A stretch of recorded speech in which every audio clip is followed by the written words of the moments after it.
A child named Rasha, 10 years old, survived an Israeli airstrike on her home in Gaza City.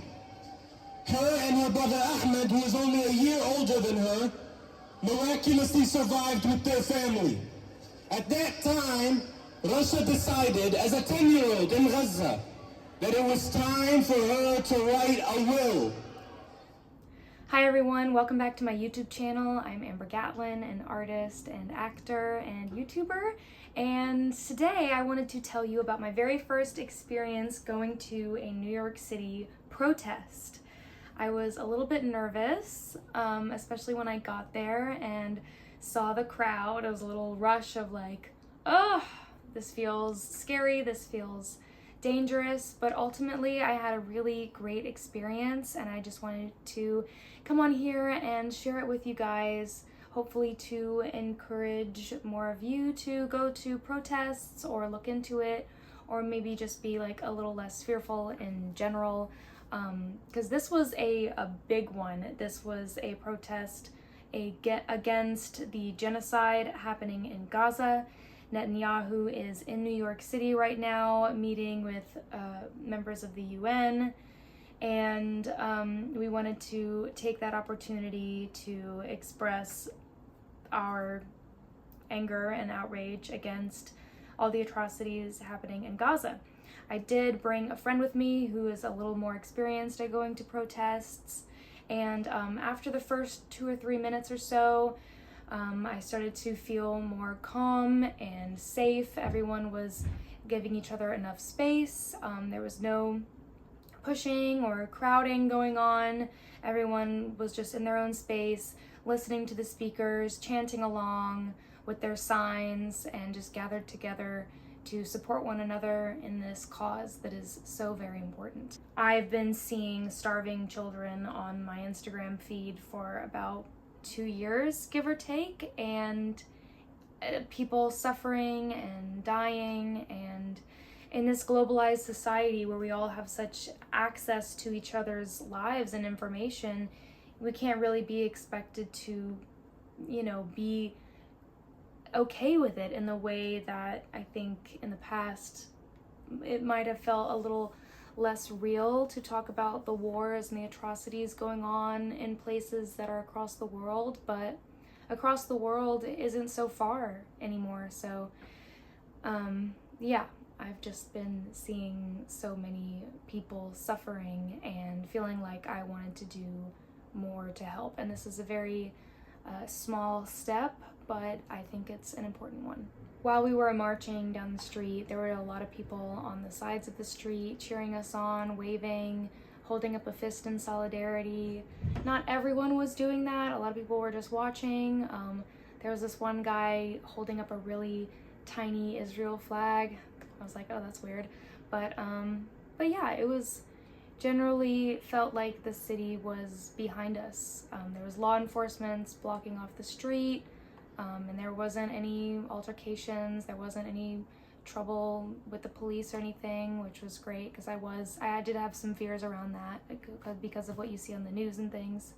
Yeah, I just wanted to share my first experience with this because I am personally not super politically involved as a person. I mean, I am an artist.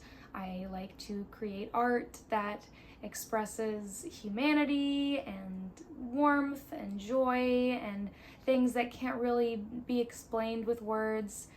But this issue is something that affects the whole world. I mean, it really does feel like another Holocaust, or this genocide on a mass scale that is linked to targeting a certain demographic and a certain religion, and no matter who you are, what religion, what race you are, this is a cause that everyone should get behind, because I mean, that could be us over there. If it could happen to one group of people, this absolute destruction and demolition, it could happen to any of us. And I really do believe that. So we have to keep fighting for them. And at the protest, I did see that in front of me today. All different kinds of people, Jewish people, people of different races, Hasidic Jewish people, disabled people, just all kinds of people marching and showing up for this cause. So thanks for listening, and now I'll show you a bit of the footage from the protest. We are all Palestinians! We are all Palestinians! We are all Palestinians! We are all Palestinians! Free Palestine! We charge you with genocide! Netanyahu, you can't hide! We charge you with genocide! Netanyahu, you can't hide! We charge you with genocide! Netanyahu, you can't hide! We charge you with genocide!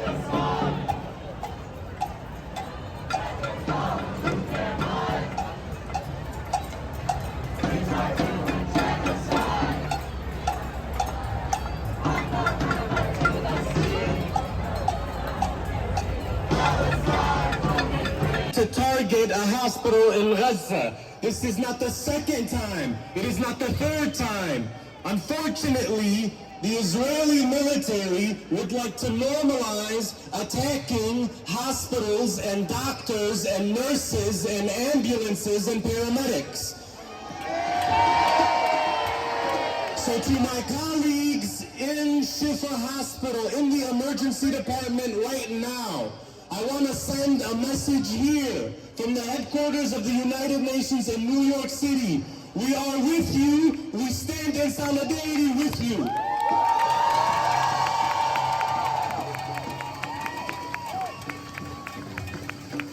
In June of last year, a child named Rasha, 10 years old, survived an Israeli airstrike on her home in Gaza City. Her and her brother Ahmed, who is only a year older than her, miraculously survived with their family. At that time, Rasha decided, as a 10-year-old in Gaza, that it was time for her to write a will. 3 months later, another missile from the Israeli military found Rasha, and this time killing her and Ahmed. I would like to read Rasha's will. I would like her words to be spoken here today. My will, if I become a martyr or pass away, please do not cry for me, because your tears cause me pain. I hope my clothes will be given to the needy, and my accessories should be shared between Rahaf, Sarah, Lana, and Batul. My monthly allowance of 50 shekels, 25 to Rahaf and 25 to Ahmed. My stories and notebooks to Rahaf. My toys to Batul. And please do not yell at my brother Ahmed. Please follow these wishes. The world has turned a blind eye to Russia and the tens of thousands of kids who have been killed, who have been dismembered, who have disappeared in Gaza at the hands of the Israeli military. And I ask you today, will you ever forget Russia? Will you ever forget Ahmed? Will you ever forget Hind? We must never let them be forgotten, especially in front of the people who stood idly by as they yelled for help, as they called to the world. We must never forget them. The second message I carry to you from Gaza is that of Nurse Youssef. He is a nurse that works in the pediatric intensive care units. He has watched as the military cut off electricity and his children in incubators at Rantisi Hospital suffocated to death and died alone. I told Youssef that I would be here at this protest today, and his message to everyone here is to keep on fighting, is to keep on protesting.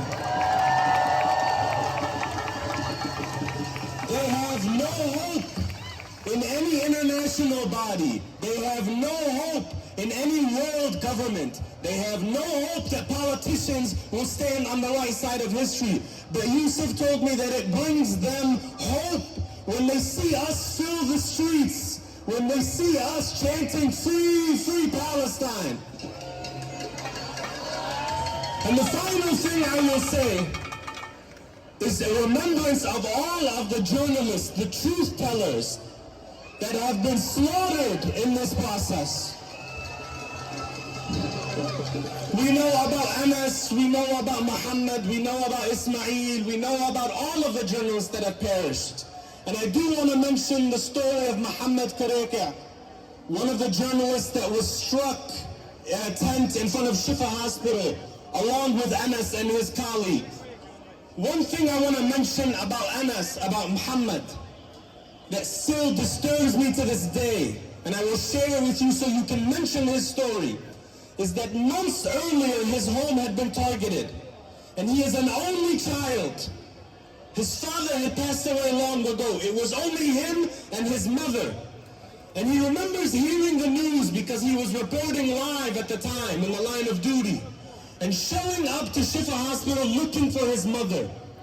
And he says, I recognized her by the way that she was sitting in the corner of the hospital.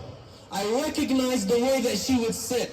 And as I approached the body, I knew that her body was lifeless and that she had been martyred. And Muhammad months later has been reunified heavenly with his mother. But I insist that all of us continue to share the stories of what has happened to these people, what has happened to the Palestinians. There is a deliberate effort to dehumanize, to silence, to censor. And the way that we break that is that any opportunity we get, we say his name, we say Muhammad's name, we say the names of all of those that have perished or have been wounded. It is the only way to honor their memory, and it is the only way to hold those accountable. Thank you. I appreciate being here today. Free, free Palestine!